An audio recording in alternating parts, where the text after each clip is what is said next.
भारत अपनी जनसंख्या की वजह से दुनिया की सबसे बड़ी मार्केट में से एक है। यहाँ अगर कोई कंपनी सफल हो जाती है तो वो बहुत ही कम समय में मार्केट कैप और कमाई के मामले में दुनिया की बड़ी बड़ी कंपनी को टक्कर देने लगती है। कि लोग मार्केट कैप के बारे में नहीं जानते हैं तो उसको बता दूं, मार्केट कैप यानी कि मार्केट कैपिटलाइजेशन किसी कंपनी का मार्केट वैल्यू कहा जाता है। जब कंपनी के टोटल नंबर ऑफ शेयर्स को कंपनी की एक शेयर से प्रोजेक्ट प्राइस से मल्टीप्लाई किया जाता है। मार्केट कैप कई चीजों के लिए जरूरी होता है तो उनको इस कंपनी का मार्केट कैप पता लगता है, जिससे कंपनी का साइज का पता चलता है और यह वो चीज है जो इन्वेस्ट को कंपनी में निवेश करने के लिए टाइट करती है। आज की इस वीडियो में हम भी इंडिया की सबसे बड़ी कंपनी के बारे में बात करेंगे, जिसमें से कुछ का मार्केट कैपिटलाइजेशन तो कई देशों के जीडीपी से भी ज्यादा है। तो आइए शुरू करते हैं। मार्केट कैप के हिसाब से लिए इंडिया की टॉप 7 कंपनी है। स्टेप नंबर 1, भारतीय एयरटेल। इसकी शुरुआत 1995 में सुनील कुमार मित्तर ने शुरुआत की थी। ये इंडिया की शुरुआती टेलीकॉम कंपनी में से एक है। अभी Airtel 2G, 3G, 4G, 5G और ब्रांड जैसे कई सर्विस भारत के साथ साथ कई देशों में मुहैया कराती है। ये दुनिया की दूसरी सबसे बड़ी मोबाइल नेटवर्क ऑपरेटिंग कंपनी भी है। एयरटेल के मार्केट कैप के बारे में बात किया जाए तो ये 4,30,000 करोड़ है, जिसको देश की 10th बिगेस्ट कंपनी में आता है। Step number 2, Bajaj financial. Bajaj group, जिसकी शुरुआत जमनालाल बजाज ने आज से कई वर्षों पहले 1926 में की थी, आज इंडिया की बड़ी एमएनसी चीज में से एक बन चुका है और ये कई अलग अलग क्षेत्रों में काम कर रहा है। बजाज ऑटो, जिसकी प्लास्टर कंपनी है, गुड्डू और 4 व्हीलर्स बनाने के मामले में दुनिया की चौथी सबसे बड़ी कंपनी है। जिसके अलावा बजाज ग्रुप की 50 फाइनेंशियल, जो बजाज फाइनेंशियल सर्विसिंग कंपनी है, उस ज्यादातर lending, asset measurement, best measurement और इंश्योरेंस जैसी फाइनेंशियल सर्विस मुहैया कराती है। ये मार्केट कैप के हिसाब से देश की 9th कंपनी है। इसका मार्केट कैप 4,52,000 करोड़ रुपए है। Step number 3, HDFC housing development financial corporation limited एक हाउसिंग फाइनेंशियल कंपनी है, जिसका हेड ब्रांच मुंबई में स्थित है और इसको 70 में एसटिक पारे ने शुरू किया था। ये होम लोन्स, महजूद ऑन लोन्स और ग्रेट प्रॉपर्टी में डील करती है, जो बेसिकली हाउसिंग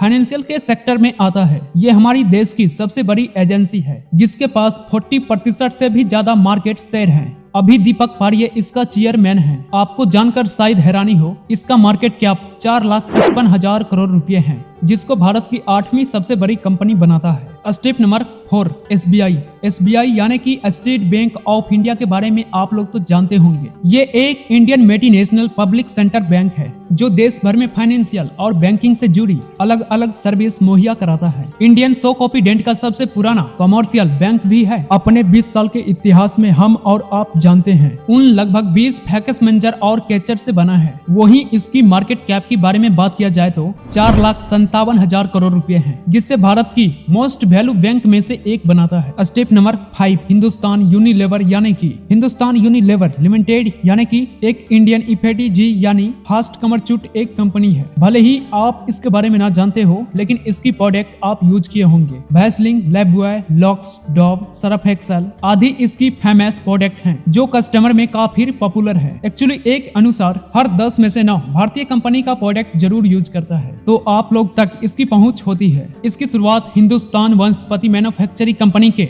नाम से हुई थी। आगे चलकर इसमें जब कई कंपनी मर्ज हुई तो इसका नाम 1956 में हिंदुस्तान लीवर लिमिटेड कर दिया गया। जून 2007 में इसका नाम एक बार और बदला, पर हिंदुस्तान यूनिलीवर लिमिटेड नाम हुआ और जिस नाम से हम इसे जानते हैं। अपने कई सालों के सफर में हिंदुस्तान यूनिलीवर लिमिटेड ने कई ऊंचाइयों छुई है और उन ऊंचाइयों में से एक है जिसकी मार्केट कैप है 14,94,000 करोड़ रुपए। उसे देश की 6 मोस्ट वैल्यूएबल कंपनी बनाता है। स्टेप नंबर 6, एशियाई बैंक लिमिटेड एक इंडियन मल्टीनेशनल बैंक और फाइनेंशियल सर्विसिंग कंपनी है। इसका हेडक्वार्टर वडोदरा के अंदर स्थापित किया गया है। इसका शुरुआत 1994 में हुई थी और फिर शुरुआती के बाद ही एशियाई बड़ी तेजी से आगे बढ़ा है। आज इसकी 5,000 से ज्यादा ब्रांच भारत में ही है और इसके अलावा करीब 15,000 से ज्यादा एटीएम है, जो देश के कोने कोने में मौजूद है। आपको जानकर शायद हैरानी होगी, पर इंडिया के अलावा एशियाई बैंक 17 अलग अलग देशों में अलग अलग सर्विस मुहैया कराता है। अपनी बड़ी यूजर भी इसकी वजह से एशियाई बैंक का मार्केट कैप 5,13,000 करोड़ रुपए है,